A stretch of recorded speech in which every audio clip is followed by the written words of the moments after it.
मुशर्रफ साहब पुलिस के डीआईजी थे, महाराष्ट्र के डीआईजी रिटायर्ड हो गए।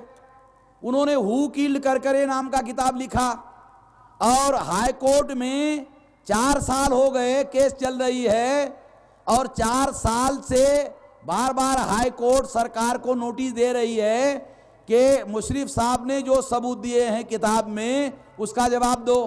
महाराष्ट्र सरकार ने 4 साल से कोई जवाब नहीं दिया। पुलिस वालों ने हाई कोर्ट में नोटिस इश्यू करने के बाद भी कोई जवाब नहीं दिया। अरे भाई, जवाब होता तब न देते। ये सारा का सारा झूठा मामला।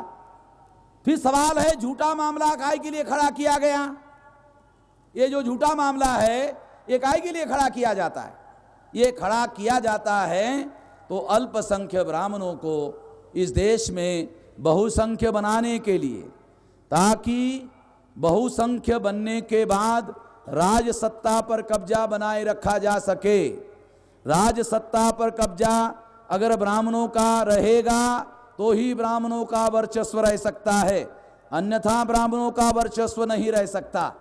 इसलिए अल्पसंख्यक ब्राह्मणों को बहुसंख्य बनाने के लिए आतंकवाद की घटनाओं को अंजाम दिया जा रहा है। इसमें सरकार शामिल है, इसमें पुलिस शामिल है, इसमें सिविल एडमिनिस्ट्रेशन शामिल है, इसमें पॉलिटिकल पार्टी के लोग शामिल है, इसमें पॉलिटिकल पार्टियां जो 4 नेशनल लेवल की पार्टियां हैं वो ब्राह्मणों की है। कांग्रेस ओरिजिनल ब्राह्मणों की, बीजेपी दूसरे नंबर की ब्राह्मणों की, कम्युनिस्ट तीसरे नंबर का ब्राह्मणों का, चौथा मार्क्सवादी कम्युनिस्ट ब्राह्मणों का। ये 4 नेशनल लेवल की पार्टियां, 3.5% ब्राह्मण और 4 नेशनल लेवल की पार्टियां।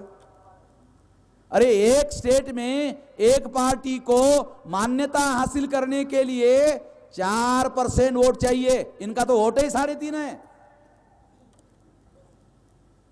4 स्टेट में 4% वोट पड़ेंगे तो पार्टी नेशनल लेवल की होती है।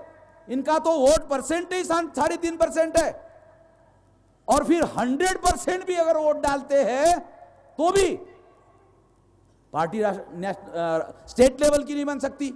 ए ब्राह्मणों की एक पार्टी भी स्टेट लेवल की नहीं बन सकती, नेशनल लेवल की कहां से बनेगी? मगर 4 पार्टियां ब्राह्मणों की, 4 पार्टियां नेशनल लेवल की पार्टियां है। अल्पसंख्यक ब्राह्मणों को बहुसंख्य बनाने के लिए फसादात, क्रॉस बॉर्डर टेररिज्म, पाकिस्तान के विरोध में युद्ध ज्वार और आजकल आतंकवाद की घटनाओं को ये योजनाबद्ध तरीके से प्लान बनाकर ये अंजाम दिया जाता है। मीडिया ब्राह्मण बनिया के कब्जे में है तो वो तुरंत प्रभाव से अखबार में छाप देता है, टीवी में खबर आती है, इसमें इंडियन मुजाहिदीन का हाथ है। पुलिस वालों को कुछ मुसलमानों ने पूछा, हाँ भाई ये टीवी वालों पर आप लोग ये चला रहे इंडियन मुजाहिदीन का, तो आपके पास क्या सबूत है? तो कहते पुलिस वालों ने बताया। पुलिस वालों को जाके पूछो तो क्या कहते हैं? खोज चल रही है, अभी हमको कुछ पता नहीं चला है और कोशिश कर रहे हैं हम लोग पकड़ने की, मगर अभी पता नहीं चला। यानी पुलिस वालों का नाम लेते हैं टीवी वाले, पुलिस वाले बोलते हैं कि हम लोगों को अभी पता ही नहीं चला कौन है।